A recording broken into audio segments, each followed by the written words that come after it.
LED, abbreviation for light-emitting diode, is made by mixed compounds which are gallium, Ga, arsenic, As, phosphorus, P. Phosphorus gallium arsenide diode glows red. Gallium phosphide diode glows green. Silicon carbonide diode glows yellow. The reverse breakdown voltage of light-emitting diode is 5 volts. Its positive volt-ampere characteristic curve is too steep. It must be in series with current-limiting resistor, so S, to control the current flowing through the pipes when using it. Current-limiting resistor R can be available through the following formula. In the formula, E stands for power voltage, VF is for voltage drop for LED, I shows the general working current of LED. The working voltage of the light-emitting diodes are generally from 1.5 volts to 2.0 volts. The working current is usually 10 to 20 milliamps. So in the general logic circuit of 5 volts, we can use 220 ohms resistor as a current limiting resistor. What is running light? We heard of running mountain stream, running river, etc. Just as its name applies, making lights light up like running water.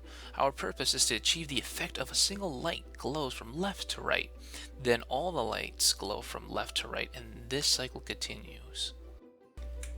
Component list. A Keywish Arduino Uno R3 mainboard, or any other Arduino Uno if you want to do this experiment. A breadboard. USB cable. 8 LED lights. 1 kilo ohm resistor, 8 of them, and several jumper wires to create the circuit. So right now we have here is the code, the Arduino code of it. I just named my file LED_running. You can name it anything you want to, really, to be honest. It's all up to you. But let's look at the highlighted code, or I like to say line 1 of the code. There was an S right here after the semicolon. Because of that S, the code wouldn't work properly, and I couldn't upload it to my Arduino board. After taking it out, everything went fine. All the LEDs started to glow and create the running effect. In future experiments, I'm going to have to fix the code, because the code that comes with in the Keywish Arduino Starter Kit on the CD, it has some typos, some things I need to tweak around, and especially if you were to try this in your home, I forgot to say this, you might have to download some libraries, which is not that too bad. You can do that easily. It took me like a second. What was wrong, and Googling and like what library I had to download. But everything else, yeah, you definitely have to like edit out and make sure it works, or turns on or it's supposed to turn on, and do what the code intended to do. So next up, the int LED array bracket 8. In this same line that's highlighted is to establish the LEDs. It's an array. Notice it starts with 2 instead of 0. When I constructed the circuit, some LEDs lit up and others did not. I looked at my connections and it was connected to the wrong digital ports. I connected them starting from 0 instead of 2 on my Arduino board. My connections were connected correctly, and after fixing them, it started to work properly. First time connecting the LEDs to the digital ports, it made the LED lights move from right to left. It is important to remember how to connect the hardware based off the code. And also, it's kind of cool, that instead of, changing the way how the lights move, it's not by code, you can also change it how the lights move via hardware by wiring it up differently. The int flash speed, right here, and that's highlighted now, is the amount of delay the lights will turn on and off. When it is set to 500, it really is a half a second. Next up, the void LED flash, parentheses void. It's a for loop that produces the flash of the LED moving from left to right one by one. And it's not that just one line that I highlighted. Let me highlight it everything. It's going to be said right here. This whole thing. Inside the for loop, I is defined as an integer. Inside the parentheses of the for loop, I is set to 0, I is less than 8, and I is increased by 1. Then inside the for loop brackets, the digital right LED array bracket I array is set to low. Then the delay flash speed is 500 from being defined outside of the loop. Loop ends with digital right LED array bracket I as high. Next up with the code. Perfect. The void LED turn on void turns on all LEDs from left to right. Outside of the for loop, integer I is defined. Inside the parentheses of the for loop, I is set to 0, I is less than 8, and I increases by 1. Inside the brackets of the for loop, digital right LED array bracket I is set to low and has a delay of 500 from the flash speed that we defined before. Yes, this part of the code. right here. This part is going to have a little bit confusing. Don't worry, I'm going to talk about this with a nice schematic diagram, but I'll just, for now, just say what the code is, or as I done before. The void LED turn off. Void turns off all LEDs. The trigger is defined I outside of the for loop. Inside the for loop parentheses I is set to 8, I is less than 1, and I is increased by 1.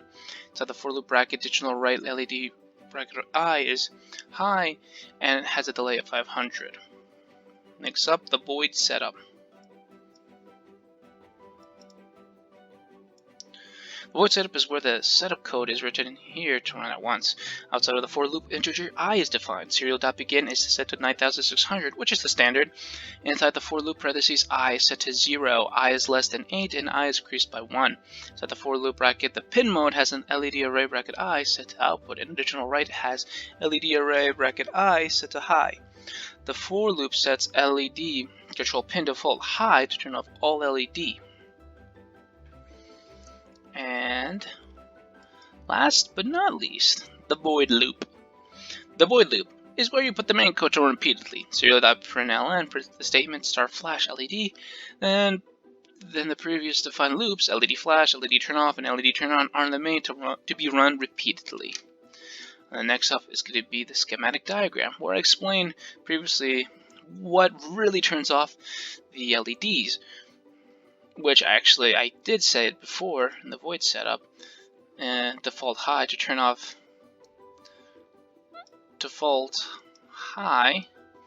all LED, which is true, the high state. And so the schematic diagram, as you see right here, if there's a supply of 5 volts, and the digital pins are also 5 volts, so let's look at digital pin 9, the resistor is not going to do anything with a current of 0 going through the LED. That is why when it is in a high state, nothing happens. But when it is in a low state, then all LEDs will turn on.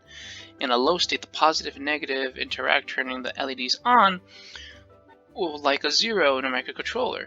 They are also capable of turning it on in an opposite way. Instead of low state, you can turn it on with a high state because of today's microcontrollers.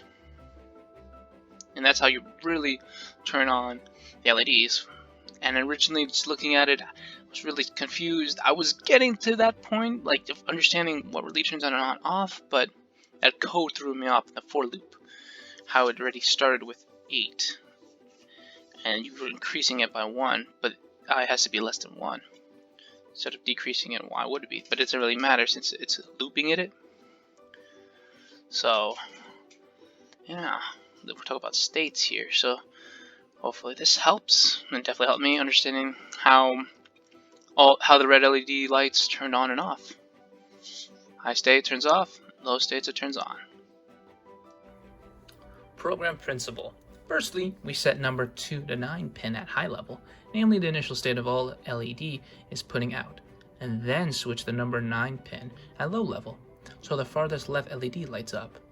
After delaying 500 milliseconds, we set a number 8 to 2 pin at low level, and the other pins keep at high level. So in the first round, each LED is on for 500 milliseconds. In the second round, we set number 9 pin at low level. The first LED lights up, and then put all the LEDs at low level from left to right. Now all the lights glow, and this cycle continues. Its effect looks like running raw water. If you want to make the LED flashing fast, you can reduce the delay time. But if the delay time is too short, it looks like all LEDs have been lit up all the time in our eyes. If you want the LED slowly flashing, you can increase the delay time. But if the time delay is too long, you may fail to see the flickering effect.